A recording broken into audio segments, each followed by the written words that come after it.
Wrap. It's time for Yay or Nay, or is it? Oh no. We want to read your comments first. They've been coming in by the boatload. We'll let the panel handle it. First, my co-host, Rick Unger. Well, mine is from Kate Wallace, who writes, I think that Rick Unger's absolutely wonderful. No, that's not at all what Kate wrote. Kate wrote, I don't think that Scott will win the primaries. He hasn't done enough in Wisconsin to turn around the state's job situation. I would suggest that Kate's either from Wisconsin or has been keeping up, because she's exactly right. She knows what she's talking about. Fascinating. Hanson, what do you got? Mine is from Will Taylor. He says, Walker, I believe, has no chance in winning. He is very good at BSing, but he looks like the type that if confronted by Putin, for example, he would just curl up and cry. Wow, candid. Yes, go ahead. And from another end of the party, this is from G. Baker. Yes, I think that Scott Walker has what it takes to win the presidency. If the GOP will give him a chance, and the GOP isn't totally controlled by the progressives. Personally, I think that Scott Walker and Donald Trump would make a good ticket, or Ben Carson. Wow, Walker, Trump, and Carson. Let's put them all on. Yeah, why not, right? But then you a have triumvirate, like classical Rome. Those GOP progressives that are going to get in the way, man. Well, that's what I want to know. Is it GOP progressives who Mr. Baker or Ms. Baker is upset about, or is it progressives from outside the party manipulating conservative politics? I'm not sure. Like progressives in general, yes. Ben Carson, an excellent Surgeon General. That's what I say ultimately will happen. That's what I would do. Anyway, 2016 GOP hopeful Jeb Bush says President Obama, former Secretary of State Hillary Clinton, and current Secretary of State John Kerry are all fancy talk and no action.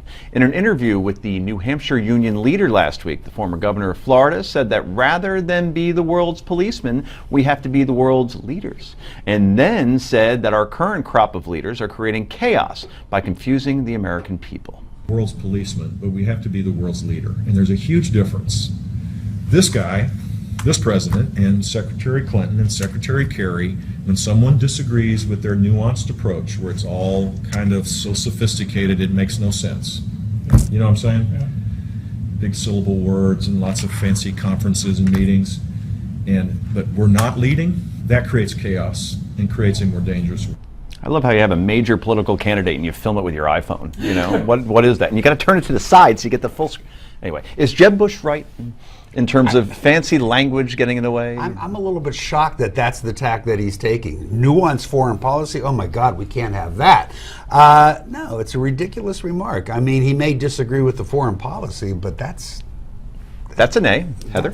I think, listen, he's definitely calling to the same thing Scott Walker did today. We need leaders, and I think that a lot of Americans feel like we do not have leadership when it comes to foreign policy, and we need someone who's a lot stronger. So I think that he's got a great point. Bradley? Not Jeb at his best. I agree with him. We do need leadership like we haven't had it, but it's precisely when you wield assertive leadership that you need the capacity for nuance. Okay. One codicil real quickly. He may not like it, but unfortunately in the real world, being a world leader and being a world policeman is the same thing.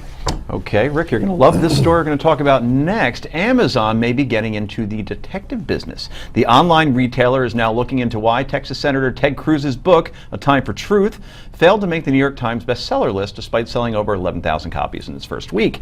One of the reasons the Times provided for leaving the Cruz book off its list was strategic bulk purchases. But Amazon says their sales data shows no evidence of that in their records, which matches the book's publisher, HarperCollins, and their findings last week. I asked the question when we talked about this on Friday, but now I have to ask again, given Amazon's testimony, is there something political in play here? Are you convinced, Unger?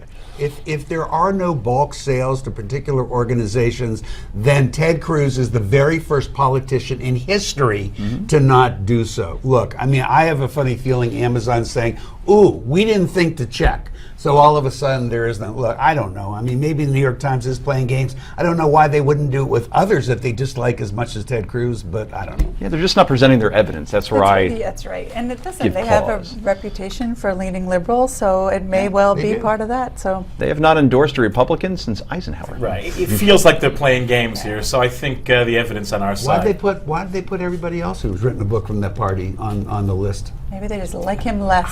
Hard to know. Yeah, I could see that. Finally, there was all these reports out today that Rambo, Sylvester Stallone, was going to take on ISIS in Rambo 5. Should Rambo even be made, considering that the title character is 68? Quickly. Nay. Yeah, Rocky's enough.